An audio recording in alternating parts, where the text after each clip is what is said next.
acclimated to the course and everything like that. Just because work has been a little bit crazy, but of course, not trying to make up excuses and stuff like that. But starting a new thing while work is picking up has been challenging. But I'm looking to take the June or August LSAT, so it's kind of like I got to make it work in a sense, in that way. Sure, of course. Well, you're certainly not the only one who has to balance LSAT prep with other obligations, and it's great that you're allowing plenty of time. We're speaking now mid-February, so you've got plenty of time, several months between now and taking the LSAT over the summer. Yeah, definitely. That's great. So tell me a little bit about any challenges you're facing or any areas I could support you on. Yeah, I think just in terms of just making sure I'm doing the course and using it to its best ability in a sense. And so I started off in the foundational course, and that's where I'm starting out at. And I have some previous LSAT experience before as well. I graduated college in spring 2021. And so I had started studying before COVID and then kind of fell to the wayside in that sense and decided to take a gap year. And so I do have some background in it in a sense. I'm not great or a professional. I've taken the LSAT before as well in November 2020. And so it's not like I'm totally new to it, but I wanted to start off in the foundational aspect and like with the 4 to 5 month study plan just to kind of keep myself on track. And then I guess kind of my question is, with the live courses, because like in the foundational, it starts off with logic games, but then if there's a reading comprehension live course, is it okay if I go to that? Or like, do I need to pick the live courses that align with what I'm studying for that week on my own in that way? Yeah, great question. It's a common one. So yes, you can certainly join any of the live classes that you would like. We offer them on all different areas every single week for students who are at different points in their prep. And so I could understand if you're in the Logic Games foundational area, getting the basics down on that. Should you attend reading comp live classes? I would say yes, if you're available at that time and you'd like to dip your toes in the water there and see what it's like. The exposure can only help. Awesome. Okay, definitely. And then as I'm getting back into studying, because it's been a couple months since I've actually looked at LSAT materials with the live courses, is it okay to just go to them and kind of observe in the beginning? And like, of course, if there was prep work to do ahead of time, I would do that. But is it okay to, go for the first one and just kind of see how it is and maybe not exactly come prepared like with questions necessarily? Or would you not recommend that and go to courses that I have like definitive, 2 or 3 questions or something like that? It's okay to show up with no prior knowledge, and as little prep as you're able to do is totally fine. The exposure can only help. And you understand that if you're totally new to an area, a lot of the material might seem like a lot. So just go in knowing that, and that's okay.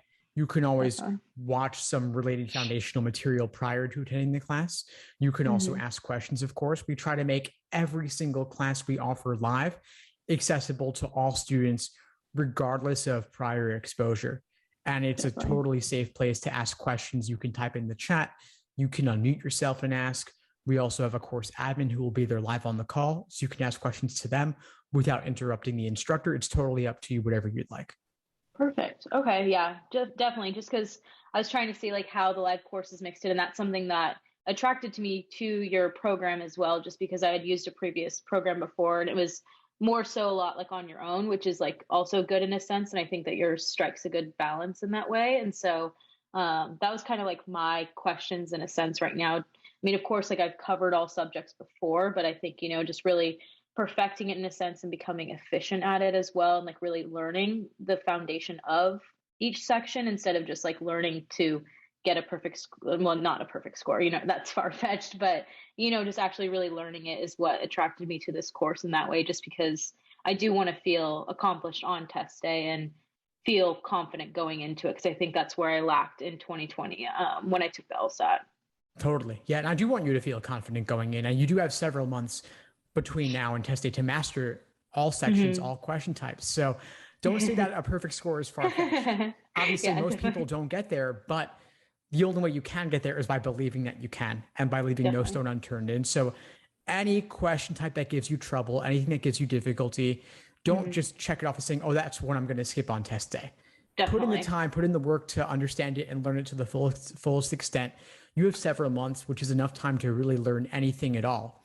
And if something is just sticking and you can't get it unstuck, show up to live classes, ask your questions, shoot me an email. I'll do whatever I can to put you in the right direction, but I do want you to ideally understand everything before you walk in, and it's possible. Definitely. Definitely. And I guess kind of in terms of a question that just popped up for me with timeline, I know that you have the certain month study plans, and I'm not necessarily married to June or August. June is more ideal with like my work schedule and stuff like that, but August isn't like totally undoable or anything in that way. Um, right now, would you recommend just kind of using the 4 month study plan, then about a month or two out, if I think I'm not ready for June, then pushing it back to August, or what would you, or should I just go for August and kind of just skip over June to allow myself enough time in that sense? That's a great question. There's no one right answer on this. Mm-hmm. I can definitely see the benefits of both approaches there. Nice thing Mm-hmm. about taking June and August is that you have two at bats. You Yeah. prepare for June. As you get closer, if you're not feeling like you're at where you want to be in terms of goal scores, you can always postpone. Law Perfect. schools will never even know that you were initially registered for June. Mm-hmm. And you could also use those additional 2 months simply to take full length timed exams, individual timed Mm-hmm. sections, review in depth to work on your pacing and endurance. Definitely. So you could definitely take both, or you could take only August. It's totally Mm-hmm. up to you. Fine either way, and you can still apply at the very beginning of the cycle, regardless Definitely. of which one you do. Definitely. Awesome.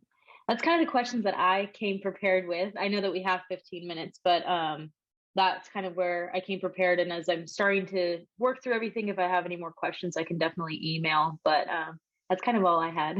Okay, sure, Tara. Well, it was great to meet you. If It's anything great to else meet comes you. up, just shoot me an email, reach out. I'm happy to help. Awesome. Thank you so much, Steve. Thanks for tuning into the show. Please subscribe if you haven't done so already to be notified of new episodes as I release them. And feel free to reach out if you need anything at all as you move forward with your prep. I'm happy to help however I can. In the meantime, I'll wish you all the best and take care.